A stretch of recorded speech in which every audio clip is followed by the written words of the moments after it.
Like a Moses on that. Minus the pollution. Oh, yeah. See that brown? That's pollution today. Yeah. Okay. So I want you to turn to page 8485.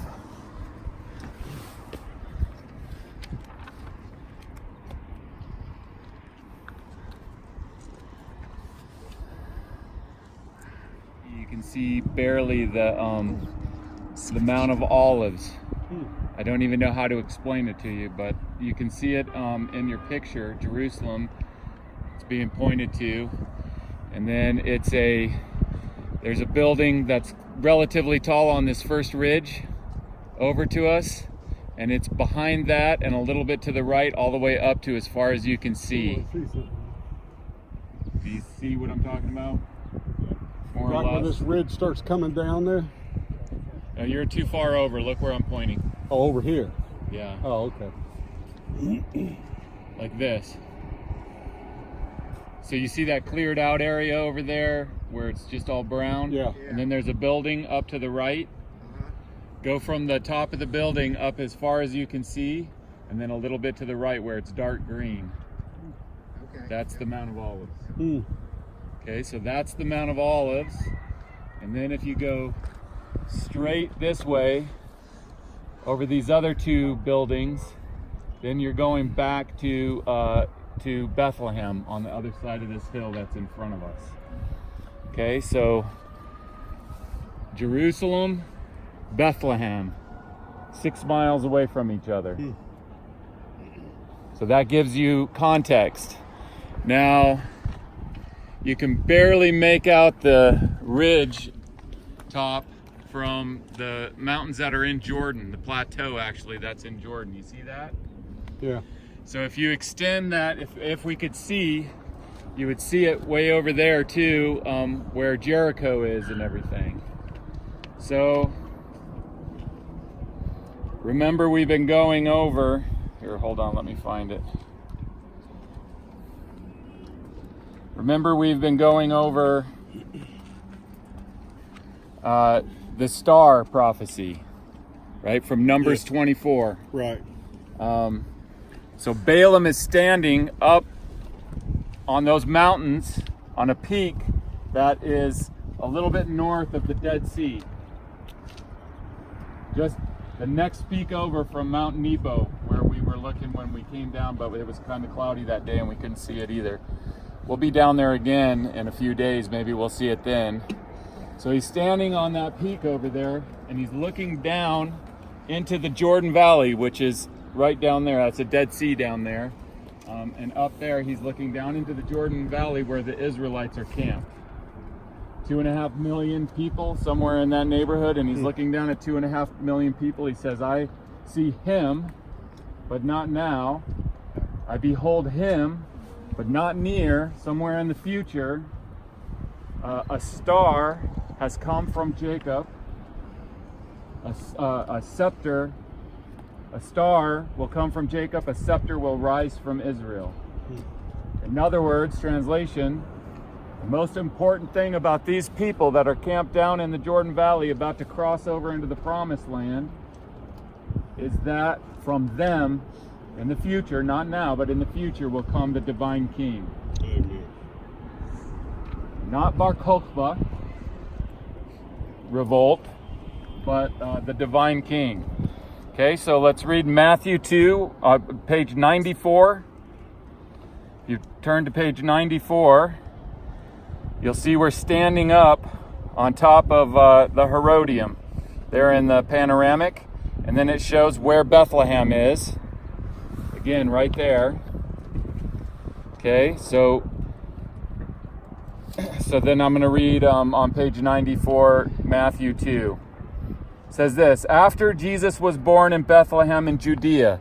So this is a separate event than his birth. He was born in Judea, and then this says after Jesus was born in Bethlehem in Judea. As much as even 2 years afterwards, because that's when the boys of Bethlehem were ordered to be killed, it was 2 years and under After Jesus was born in Bethlehem in Judea, during the time of King Herod, Magi from the east came to Jerusalem and asked, "Where is the one who has been born King of the Jews?" Okay, now, I will read you a Justin Martyr quote about Bethlehem. He's the earliest source that we have outside of the New Testament for Bethlehem. And he says the Magi are Arabians. Okay, and that only makes sense because we know where Sheba is. And that's where frankincense and myrrh is produced. And then that they're Arabians makes sense because if they would have brought ivory to Jesus, we would think they came from Africa. If they would have brought silk, we would have thought they came from China. But since they brought frankincense and myrrh, then the immediate thought would be that they're from Arabia because that's where frankincense and myrrh is produced. I'll just say this real fast. I'm totally off topic, but there's three main key verses for why the Magi are Arabians. The first one is the connection to the story we're reading to the Old Testament. It's the Queen of Sheba. The Queen of Sheba comes up from Sheba. We know where Sheba is. It's where Yemen is today. And she comes up with the camel train at the time of Solomon, and she comes to Jerusalem. All the way from the end of the Arabian Peninsula, all the way up to Jerusalem, to meet this amazing king, to give him gifts, and to learn the wisdom of Yahweh. And she goes back totally impressed with Yahweh. Right? Yeah. That's the connection. Then we have Psalm 72, which is a psalm of Solomon, that says the same thing's going to happen with the Messiah. That they're going to come from Sheba, and it specifically says Sheba, and give him gifts. And then we have an Isaiah scripture that says the same thing. And then we have our earliest extra biblical source, Justin Martyr, saying the Magi were Arabians. Now, where the Persian connection came from was Daniel, and certainly the wise men were familiar with Daniel, but Daniel was a widespread book in this period. Okay, all that to say, Magi from the east came to Jerusalem and asked, "Where is the one who is to be born King of the Jews?" So they came up, they crossed over, they came over to Jerusalem and asked, "Where is the King? Born King of the Jews. We saw his star when it rose and have come to worship him." So this is now getting into the fulfillment of the prophecy of Numbers chapter 24. When King Herod heard this, he was disturbed, and all Jerusalem with him. Now, one interesting coin, I don't know, it's not on this one, but one interesting coin of Herod the Great, his biggest coin, has a star on it. And the official interpretation for why it has a star on it is that Herod thought himself to be the long anticipated Messiah star that's going to come from Jacob and rise from Israel. Why is he disturbed? Well, where's the king? We come to worship him. We saw a star rise. And he's going, wait, I thought I was the star in the scepter.